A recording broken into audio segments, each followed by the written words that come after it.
Et c'est l'actu vue d'ici. Je suis toujours accompagné de Florent Clavel. Nous recevons ce soir Alexis Brault. Bonsoir. Bonsoir. Vous êtes élu Europe Écologie Les Verts, adjoint au maire d'Allonnes en charge de la culture et vice-président de Le Mans Métropole, notamment en charge du numérique. Alors on va parler primaire à gauche et gouvernement et loi El Khomri ce soir. Oui, et d'abord on va parler du bus Tempo qui est inauguré il y a bientôt 3 semaines. Alors on le rappelle, c'est un bus avec une voie réservée, un bus rapide qui relie Allonnes au Mans en 25 minutes. À part des trajets plus rapides, qu'est-ce que ce bus peut apporter à la ville d'Allonnes en termes de développement ?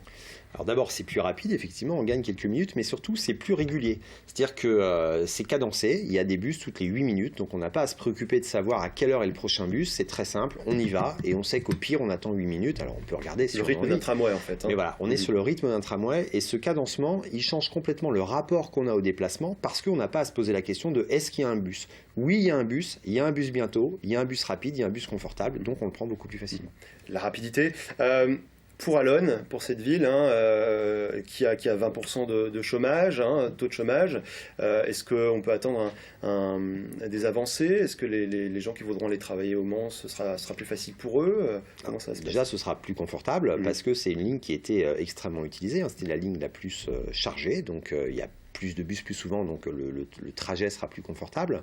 Donc c'est forcément une qualité de transport pour ceux qui ont besoin d'aller au Mans qui est meilleure. Et puis c'est aussi dans l'autre sens. Enfin, un bus, ça marche dans les deux sens. Et c'est aussi plus de facilité pour venir à Allonnes lorsque l'on vient du Mans. Moi, je suis adjoint à la culture, donc je prêche pour ma paroisse, mais c'est un bon exemple. Vous savez qu'il y a plein de concerts à Allonnes, qu'il y a beaucoup de gens du Mans qui y viennent. Eh bien, il faut venir en bus. Il faut venir en bus parce que c'est simple. L'arrêt s'appelle Jean Carmet. Pour aller Vous avez changé le nom de l'arrêt, le nom de l'arrêt s'appelle Jean Carmet pour que ce soit beaucoup plus identifiable. Il y a un bus toutes les 8 minutes pour venir, il y a un bus tous les quarts d'heure après les spectacles pour partir, donc il y a vraiment la simplicité pour venir et la simplicité pour partir, et au pire, s'il faut attendre un quart d'heure, c'est le temps de boire un coup au bar. Donc c'est vraiment simple, ça évite de garer sa voiture, ça évite de l'emprunter, et il y a une vraie régularité, donc pour aller à la péniche, c'est l'arrêt du stade, donc c'est vraiment pareil. Donc ça sert dans les deux sens. Le bus, il sert à relier les villes, et c'est un projet emblématique du Mans Métropole qui a une vraie préoccupation d'égalité des territoires à l'intérieur de l'agglo. Et je crois que c'est un acte fort et structurant de la ville de relier ce pôle urbain qui a été construit comme une cité dortoir il y a 50 ans. Pour le relier à la ville où il y a plus d'activité économique, et ça structure la ville, ça unifie l'agglo et c'est très positif. Alexis, on va passer à notre premier sujet national si vous voulez bien avec le projet de loi El Khomri. Alors il est question d'emploi bien sûr, l'idée serait de rendre le CDI moins protecteur, le licenciement moins difficile, justement pour lever les craintes des entreprises pour embaucher. Est-ce que vous êtes d'accord avec ça ?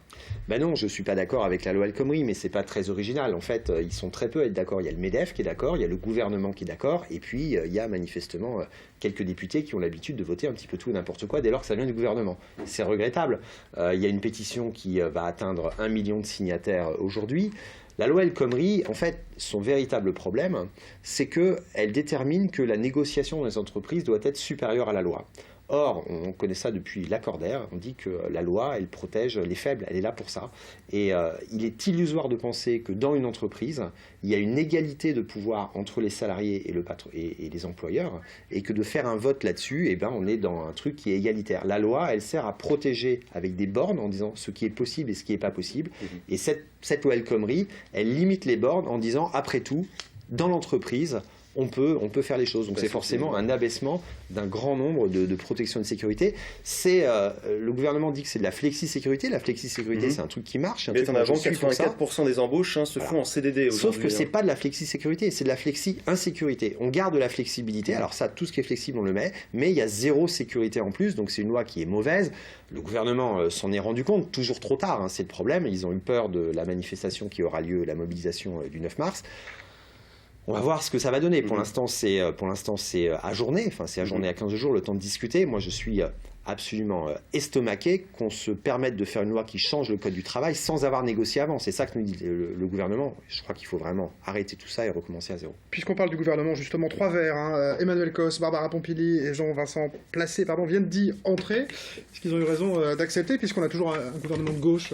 Alors, d'abord, ce ne sont pas 3 verts, ce sont 3 personnes qui se revendiquent comme écologistes, et ce n'est pas la même chose. Je crois qu'à une période politique où les frontières sont très très floues, il est bien de préciser les choses. Jean-Vincent Placé, passé, qui est un ami par ailleurs, hein, et Barbara Pompili avait quitté le mouvement depuis quelques mois, et Emmanuel Cos l'a quitté en allant à ce gouvernement. La question n'est pas de savoir si ce gouvernement il est de gauche ou pas. Moi, c'est pas mon problème, je raisonne pas comme ça. D'abord, force est de constater qu'il y a peu de gens de gauche qui le reconnaissent comme étant de gauche, donc ça montre bien que c'est pas juste un mot qu'on colle comme ça sur une étiquette. La question, c'est que fait ce gouvernement ? Que fait ce gouvernement et que vont y faire des écologistes ? Ils vont d'abord y avoir un poste. Moi, je crois qu'ils ont tort parce que ça ne change rien à la politique écologiste de ce gouvernement qui n'entame pas véritablement la transition énergétique, qui refuse la fiscalité écologique, qui est capable de dépenser 1 milliard pour arrêter l'écotaxe, mais qui chipote pour d'autres choses. Donc voilà, ce gouvernement, il n'a rien d'écologiste. Ça donne quand même une impression de tripatouillage électoral. Oui, c'est un tripatouillage. Et François Hollande et Emmanuel Valls ont fait un tripatouillage, vous avez raison, mais moi je suis victime de ça, comme tous les écologistes. Pas un coup à ELV. Ça porte un coup à ELV dans le sens où ça entretient l'idée qu'on peut aller voir faire tout et n'importe quoi. Mais en même temps, les gens qui sont partis ne sont pas des gens de ELV. Donc moi, je suis tenté de dire que ça clarifie aussi un certain nombre de positions. Moi, je suis un opposant d'Emmanuel Cos depuis 1 an et demi. Je fais que dire depuis 1 an et demi qu'elle n'est pas digne dans sa fonction et qu'elle n'est pas honnête dans ce qu'elle défend. À la limite, j'en veux davantage à ceux qui ont fait semblant de dire qu'elle convenait à ce poste-là, plutôt qu'à elle-même qui, après tout, met en application, certes 1 an et demi plus tard, ce qu'elle a toujours pensé finalement. C'est désagréable, mais à la limite, elle clarifie sa position, elle fait ça pour elle fait absolument pas ça pour l'écologie. Vous militez pour une primaire de toute la gauche en 2017, ça pourrait fonctionner comment ? Alors, je milite pour qu'on ne se résigne pas à la catastrophe annoncée, en fait. Voilà. L'histoire, elle était écrite. On dit, voilà, François Hollande, c'est le président le plus impopulaire de toute la 6ème République. Il y a quand même des gens qui disent, ouais, mais il est tellement génial, qui doit être le candidat naturel ? Et c'est criminel de présenter un autre candidat. Ça a toujours été plus ou moins comme ça, plutôt plus comme ça d'ailleurs. Oui, avec tout un tas d'échecs aussi quand même. Donc, moi, je ne me résigne pas à ça en disant, après tout, il va arriver 3e et puis on a un président qui sera éliminé. Je me souviens du traumatisme du 21 avril 2002 et je ne regrette pas du tout pour autant d'avoir voté pour les écologistes à ce moment-là. Mais on ne peut pas en même temps dire, oulala, on va vers une catastrophe et puis on ne fait rien.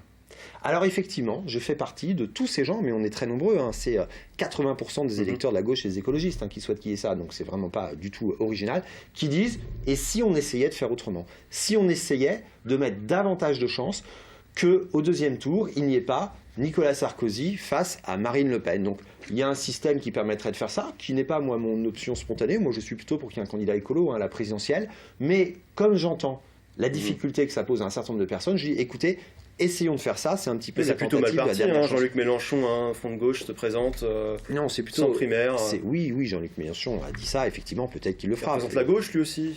Mais moi je vous dis, je me suis écologiste, je me définis d'abord comme écologiste, je ne me définis pas du tout spécialement comme étant de gauche.